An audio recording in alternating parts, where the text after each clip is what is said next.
My mother-in-law told me something surprising. She said, "We're going to live together now. We turned the house into two separate homes to make it easier. Is the house in your name, Emma? Sorry to ask, but can you pay the $80,000 bill for the changes?" My mother-in-law and husband thought it was funny, but I felt determined. I was going to tell them something important, even though my husband didn't know yet. I had proof too. My name is Emma Davis, and I'm 26 years old. I live a little away from the city in a place surrounded by nature. I work in an office and draw pictures for fun. Recently, I've been sharing my drawings online and reading the comments people leave. My husband, who is 3 years older than me, and I have been happily married and living in our beloved old farmhouse since we got married. But there's been a visitor who comes by once a month since then, and they always give me a headache. "Emma, Emma, I'm here. Please open up quickly." I hurried to the front door when I heard the insistent banging. "Ah, it's my mother-in-law. I'll open it right away," I said, even though there's a doorbell right next to the door. I tried to smile as I opened the sliding door. There are so many bugs around here. It's so annoying. Is George still at work? Poor thing, even on Saturday. Oh, I brought some of his favorite food.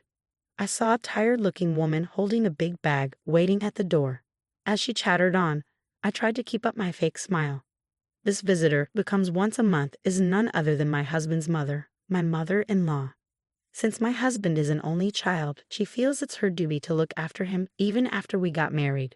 She even gives me tips on how to manage the house. Last time she visited, she rearranged the whole fridge, making it a hassle for me to prepare breakfast the next day. I remember my husband telling me before we got married, if my parents ever need care, we'll live together. I hope you understand. I'm disappointed at the thought of leaving our lovely old house when the time comes, but I've accepted it. What bothers me more is the idea of living with my mother-in-law all the time. I feel sorry for my husband, as it's not something I'm looking forward to. Fast forward 2 years into our married life in the farmhouse. My husband told me that his father slipped on the stairs at home and broke his leg. They'll need our help from now on. Let's live together, just like we talked about before we got married. Yes, I'm worried too. So I think it's a good idea. Can I still do my drawings? I was concerned about my father-in-law's health, so I agreed to move in with them without hesitation. But I was worried that taking care of my in-laws and doing housework might leave me with no time for my drawing hobby. Whether he knew about my worries or not, my husband just said, "I want you to focus on the house," and left for his office. Left alone in my room, I felt like I was giving up on my husband. As I looked through my drawings, I started sorting out my feelings. Just when I had decided to live with them, something unexpected happened. While I was at work, I suddenly felt numbness in my hands and feet and got really dizzy. I collapsed. Thankfully, a colleague called an ambulance, and although I wasn't in danger, it turned out I had had a stroke at a young age after a medical checkup. Even though I had been warned about high blood pressure during health checkups before, I regretted not taking it seriously and going to the hospital. From the time I found out about the illness to being hospitalized, including tests, surgery, and recovery, it took about 2 months. It all happened so quickly, and I realized my husband showed very little concern for me. After being diagnosed with a stroke at a young age, I called my husband with trembling hands. But all I heard was disappointment in his voice, saying, "So living together will have to wait, huh?" I couldn't believe he was more worried about living arrangements than my health. Luckily, my father-in-law was still in the hospital with a fracture, so I didn't have to worry about taking care of him. This allowed me to focus on my treatment, which was a silver lining. Plus, since we didn't have kids, that wasn't an added concern. Suddenly, I thought of my mother-in-law, always talking about wanting to see her grandchild soon. But I pushed that thought away and grabbed my sketchbook. Lately, I had been too busy with preparations to live with my in-laws and undergoing tests since my stroke to indulge in my favorite pastime of drawing. I knew once I moved in with them, I'd have even less time for it. I decided to view my time in the hospital as a gift of freedom from God and resolved to enjoy my hobby to the fullest. Once this period was over, I promised myself to give my best to my husband and in-laws, whether it was doing chores or anything else. The 2-month hospital stay flew by, and finally it was time to leave. My husband casually asked if he should pick me up, but I wanted some time alone, so I declined, feeling a bit guilty. As I rode the bus, I looked out the window and saw the familiar scenery. I realized I was already near home. The sunlight shining on the lush green leaves was breathtaking, and I felt a mix of emotions, thinking goodbye to this beautiful natural setting. Since my in-laws' house is closer to the city, my life is going to change a lot from now on. Feeling a bit sad, I stepped off the bus at the familiar stop. As I walked towards what was supposed to be my beloved old home, I suddenly froze in astonishment. Instead of the familiar private house I knew so well, there stood a completely unfamiliar house that I had never seen before. After being in a hospital for about 2 months, I double-checked the surrounding buildings and the path I took, wondering if I had somehow gotten a location wrong. But it was no mistake. There was no point in wandering around, so I timidly pressed the intercom of the unfamiliar house. A voice I knew well, undoubtedly my husband's, responded with a simple yes. Still feeling confused, I quietly said, "It's Michelle," into the intercom. The front door creaked open and my husband, dressed casually, appeared. "Ah, welcome home. You're back earlier than I expected. I had the day off today. I could have picked you up," George said. "George, what happened to our house? Why has it changed so much?" I interrupted him, feeling disbelief, noticing his relaxed demeanor, perhaps indicating he had just woken up with his messy hair. Ignoring my anxiousness, George only responded vaguely, "Huh. What's going on? What happened?" without addressing my question. Just then, laughter echoed from inside the house. Unable to believe it, I pushed past my husband and made my way to the living room. Opening the unfamiliar door leading to the living room, I saw my mother-in-law lying on a couch, watching TV. She was laughing heartily, holding her stomach. "Why is my mother-in-law in this house?" I asked, bewildered. "Michelle, welcome back. Hospital stays can be long, but don't worry. I took care of the house while you were gone," my mother-in-law said casually. I was puzzled by what my mother-in-law meant by taking care of the house. Did she mean chores? With a sinking feeling, I pressed her on why our old house had changed so much. Without any hint of remorse, she replied, "Well, since we're all going to live together, I thought it would be more comfortable to remodel it into a duplex." The words "remodeled it into a duplex" kept echoing in my head. My mother-in-law had always been one to meddle in our lives, but I never imagined she would renovate our house without asking. And weren't we supposed to move into my in-laws' house, closer to the city center? Every time she visited our old house, she complained about the bugs and the walk from the station. So why all the changes now? "Oh, and if something else important I have to tell you," my mother-in-law said, switching off the TV with a grin. "The remodeling cost a bit. I believe the title to this house is under your name, Michelle. I'm sorry, but could you handle the payment?" My mother-in-law chuckled, devoid of any hint of apology. "Ah, it's $80,000, she said, her smile growing wider.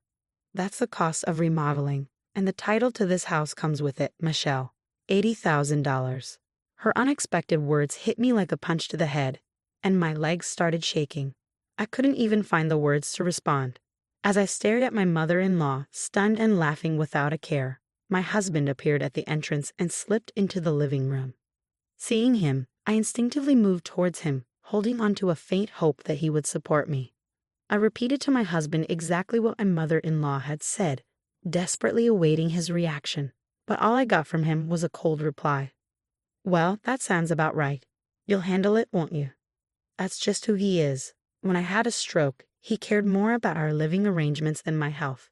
He's the kind of man who listens to his mother's every word, no matter how absurd. A man who always believes his mother is right. My discomfort and dissatisfaction towards my husband reached a boiling point. Once it overflowed, I was done. With all my heart, I decided I would leave this family behind. "I understand now, George. I'm going to divorce you and your mother, Cecilia. And no, Cecilia, you can handle the renovation costs on your own." I declared this all at once and turned my back on them, intending to leave the room quickly, but they weren't going to let me go so easily. "I've been losing interest in you anyway, so it's no big deal. But remember, this house is in your name, Emma, so you have a responsibility to pay," George remarked. "That's right, feel free to leave, but please settle your dues first," added Cecilia. I was astonished by their selfishness. I couldn't help but sigh. I was sure if I turned around, I'd see their smug faces grinning in victory, but I refused to look back. I stood tall and replied, "You keep saying the house is in my name, George, but did you forget that ownership has been transferred to you?" I revealed the truth, but they only laughed. thinking I was lying to avoid paying. That's when I brought up how George had asked me to change the property's ownership when we got married, as he didn't want the house to be in his wife's name for appearance's sake. Since I didn't particularly care about the property title, I had immediately transferred it to his name. Upon hearing this, their laughter abruptly stopped, and I could feel their panic gradually setting in. I don't recall saying such a thing. There's no proof anyway, George retorted. Anticipating this response, I turned back to face them, walked past them, and opened a drawer in a shelf from our old house. Let's see, it should be somewhere around. Ah, here it is. This is the proof, I said, taking out a document that listed the property and house ownership and showed it to them. When I pointed to the part that showed the ownership was in George's name, his face went pale. That's fraud. I never thought you'd actually do it, and I definitely can't pay such a huge sum of $80,000. George exclaimed. I was disgusted by my husband's reaction. He started yelling as soon as he realized the payment obligation was on him. Since a decent conversation seems impossible, let's communicate through lawyers from now on. Cecilia, your son seems to be in quite a pickle, so please take good care of him from now on, I stated calmly beside my loud husband. I smiled at my mother-in-law, who stood dazed, and finally turned my back on them, leaving their home for good. After that, my husband called several times, but I chose to ignore him entirely, opting instead to communicate formally through a lawyer, given our strained relationship and the issues with my mother-in-law. The divorce was settled without any problems. Regarding my husband's accusation that changing the property's ownership was fraud, it was determined that it was a mutual decision made when we got married 2 years ago.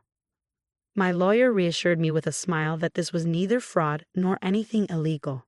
With that, all the uncertainty inside me disappeared completely. It turned out that I was supposed to foot the bill for renovating the house as soon as I got discharged from a hospital. I couldn't help but appreciate the well-executed, spiteful move of pushing me into a difficult situation just after I had undergone surgery and rehabilitation and finally got discharged due to illness.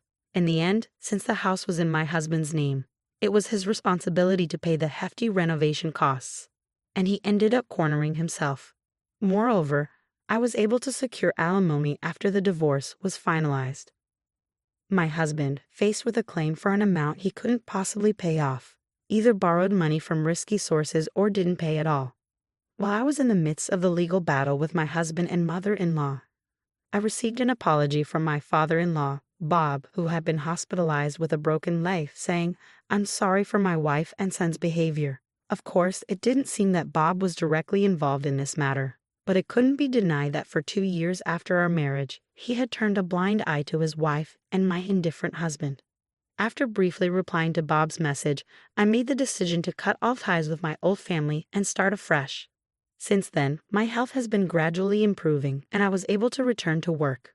When I was married, I used to draw illustrations, but I always felt restricted by my husband's presence. Now, I can immerse myself in drawing whenever and however I want. Initially, drawing was just a hobby, but now I receive job offers through the social networking site where I post my illustrations. I spend more time drawing for work than for pleasure these days. My current dream is to buy an old farmhouse in a somewhat rural town using the alimony from my husband and my savings, and to open an art studio there. Today, I'm taking the first step towards realizing that dream by heading to see an old farmhouse. As I gaze out at the scenery from the bus, I can't help but think back to the day I left the hospital, the day that changed my life forever.